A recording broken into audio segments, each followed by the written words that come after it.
Saint মার্টিনে বলছে যে যে এত বম্বিং হচ্ছে সেখানে যে তাদের ভূমিগুলা তার মানে তার কম্পন শুরু হয়েছে সেখানে। আপনার সীমান্ত অরক্ষিত রেখে আপনি থাকতে পারেন। আমাদের সেনাবাহিনীকে, আমাদের বিজিবিকে, ইভেন নৌবাহিনীকে পর্যন্ত বিরোধী দল দমনে ব্যবহার করা হয়েছে। আমাদের এই নিরাপত্তা বাহিনী যারা আছে তাদের যত শৌর্যবীর্য বাহাদুরি, ওদের যত হামকধমক সব হচ্ছে গণতন্ত্রকে নস্যাৎ করার জন্য, বিরোধী দল দমনের জন্য। সীমান্তে যতগুলো মানুষ মারা গেছে, একটা লোকের নিরাপত্তা তারা দিতে পারে না। সেন্ট মার্টিন আমাদের বঙ্গোপসাগরের সর্বশেষ দক্ষিণে আমাদের একটা দ্বীপ, এবং এটা পৃথিবীতে এটা একটা বৈচিত্র্যময় দ্বীপ, যেটার চারিদিকে আপনার এই এক ধরনের যে কোরাল দিয়ে সেটা বেষ্টনী দেওয়া আছে, এবং এটা অনেক ঐতিহাসিকভাবে এখানে পর্যটকরা, তারপরে যারা সমুদ্রে আসা যাওয়া করতো, তারা এখানে বিশ্রাম নিত। তো এরকম একটা প্রাকৃতিক সৌন্দর্য, এবং অনেকে মনে করেন যে সেন্ট মার্টিনে অনেক প্রাকৃতিক সম্পদ আছে আমাদের, যার কারণে এটাকে সবসময় এটা আলোচনার কেন্দ্রবিন্দুতে ছিল। সমস্যা যেটা দাঁড়াচ্ছে এখন পর্যন্ত আমাদের কাছে যেটা তথ্য, যে গণ্ডগোলটা হচ্ছে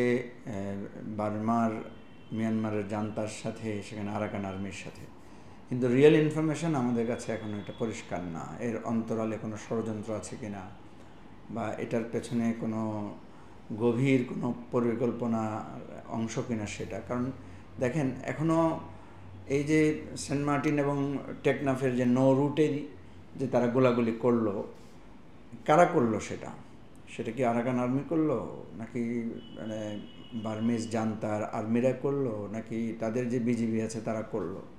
এখন পর্যন্ত আমাদের কাছে তথ্য নাই। একটা রাষ্ট্র একটা সীমান্তে তার এতটুকু অরক্ষিত যে আমাদের দেখেন, ওখানে কিন্তু সেন্ট মার্টিনে নেভি আছে, সেন্ট মার্টিনে কোস্ট গার্ড আছে, সেন্ট মার্টিনে পুলিশ আছে, আনসার আছে, বিজিবি তো আছে, 1 প্লাটুন বিজিবি সেখানে আছে। তারপরেও এখন পর্যন্ত আজকে প্রায় 10-15 দিন ধরে সেখানে খাবার যাচ্ছে না। এখন বড় জাহাজে করে খাবার পাঠানো হচ্ছে, মানুষ আনা নেওয়া করা হচ্ছে। অনেক লোক টেকনাফে আটকা পড়েছে, তারা তাদের এলাকায় যেতে পারছে না। আবার যারা সেন্ট মার্টিনে আটকা পড়েছে তারা টেকনাফে আসতে পারছে না।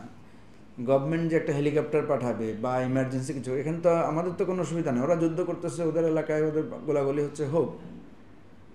আপনার এখন যদি ভারতে যুদ্ধ হয়, তাহলে কি আমরা আমাদের সীমান্ত থেকে সব লোককে সরিয়ে আনবো? আমাদের নিজস্ব একটা অবস্থান থাকতে হবে না সেখানে?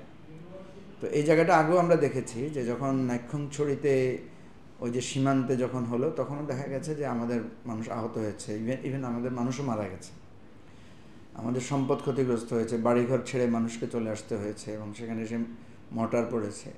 এখনও একই অবস্থা। শাহপুরের দ্বীপে লোকেরা ঘুমাতে পারে নাই পুরো একটা রাত, এবং সেন্ট মার্টিনে বলছে যে যে এত বম্বিং হচ্ছে সেখানে যে তাদের ভূমিগুলা তার মানে তার কম্পন শুরু হয়েছে সেখানে। তো আমাদের যেটা মানে বারবারই আমরা এই প্রসঙ্গটা আনি, বিরোধিতার জন্য বিরোধিতা না, এটা আমাদের সার্বভৌমত্বের ব্যাপার। দেখেন, আজকে হঠাৎ করে যদি বার্মিজ সেনাবাহিনী বা তাদের নৌবাহিনী, এই যে যেমন জাহাজ চলে আসছে, তাদের যুদ্ধ জাহাজ চলে এসেছে, যুদ্ধ জাহাজ আসা মানে কি, যে কোনো সময় যে কোনো দিক থেকে কিন্তু গোলাগুলি, ক্ষেপণাস্ত্র, ইভেন আমরা শুনেছি সেখানে ড্রোনও ব্যবহার হচ্ছে। তাহলে যুদ্ধ তো একটা চরম মাত্রা সেখানে নিয়েছে।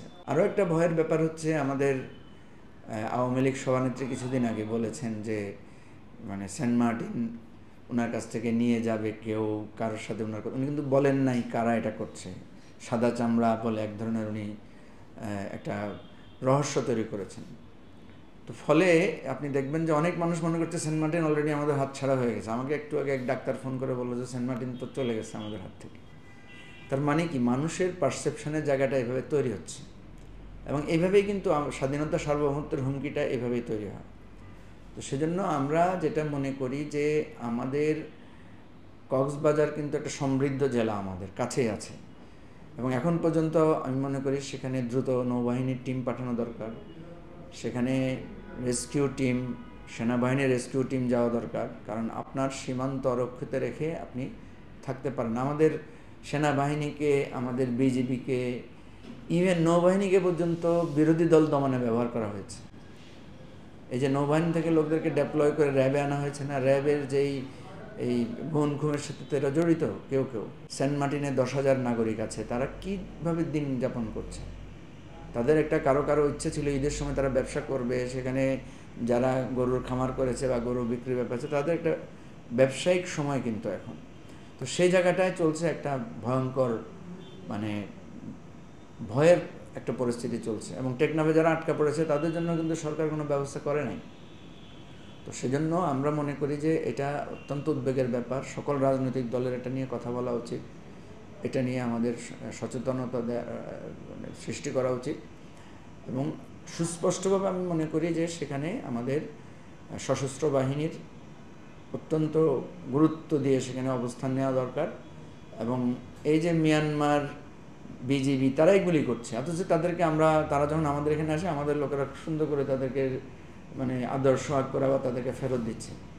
তারা যে যতগুলো মানুষকে আমাদের এখানে পুশ ইন করেছে, তারা যে পুশ ব্যাক করে আমাদের এখানে এতগুলো লোককে ঢুকিয়ে দিয়েছে, তো আমরা কেন সেই বিষয়টা তাদেরকে তখন বলতে পারলাম না যে তোমাদের 10টা বিজিবি সদস্য ফেরত দিতে হলে, তোমাদের সীমান্তরক্ষী ফেরত দিতে হলে আমাদের এখান থেকে 5000 রোহিঙ্গা এখান থেকে ফেরত নিয়ে যেতে হবে। তারাই তো রোহিঙ্গাদেরকে পাঠিয়েছে, এরাই তো রোহিঙ্গাদেরকে মেরেছে।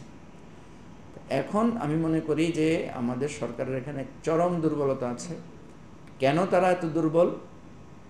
বার্মার সাথে দুর্বলতার কারণ কি?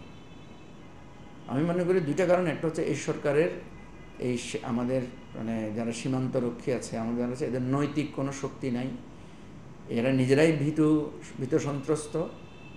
আমরা খুব অবাক হয়ে দেখেছি যে কিছুদিন আগে যখন আপনার এই যে খাগড়াছড়িতে এই যারা ওই যে বিচ্ছিন্নতাবাদী একটা গ্রুপ কুকিচিন যখন দেখা গেল যে তারা ব্যাংক লুট করতে আসলো, সেখানে যারা আনসার ছিল তারা তাদের অস্ত্রগুলো দিয়ে দিয়েছে, একটা গোলাগুলিও করে নাই, একটা প্রতিরোধও করে নাই।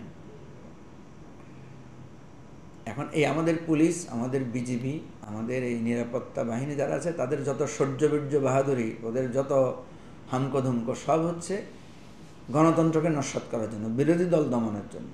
কিন্তু আমাদের একটা মানুষকে তারা বাঁচাতে পেরেছে। সীমান্তে যতগুলো মানুষ মারা গেছে, একটা লোকের নিরাপত্তা তারা দিতে পারে নাই। মিয়ানমার সীমান্তে সবসময় আমাদের অবস্থান শক্তিশালী ছিল, এবং জিয়াউর রহমানের সরকারের সময় আমরা জানি যে প্রত্যেকটা লোককে ফেরত দেওয়ার জন্য বাধ্য করা হয়েছে। কিন্তু এখন আমরা দেখছি সব জায়গায়, এতদিন ছিল ভারত সীমান্ত, এখন আমরা দেখছি মিয়ানমার সীমান্ত আমাদের অবস্থা দিন দিন খারাপ হচ্ছে। এবং সরকার যে এই যে কিছুক্ষণ চীনের সাথে খাতির, কিছুক্ষণ ভারতের সাথে খাতির, কিছুক্ষণ সে আমেরিকার সাথে নতজানু, এই যে তার নতজানু পররাষ্ট্রনীতি, এটাই তার ফল। এটা আমাদের দেশের স্বাধীনতার সার্বভৌমত্বের জন্য অত্যন্ত ঝুঁকিপূর্ণ, অত্যন্ত অ্যালার্মিং। আমরা মনে করি খুব শীঘ্রই মিয়ানমারের এই নিরাপত্তা ইস্যুটাকে, আমাদের সেন্ট মার্টিনের নিরাপত্তা ইস্যুটাকে এবং মিয়ানমারের পক্ষ থেকে যে থ্রেটটা আসছে, এটাকে শক্তভাবে সতর্কতার সাথে দায়িত্বশীলতার সাথে মোকাবেলা করা উচিত।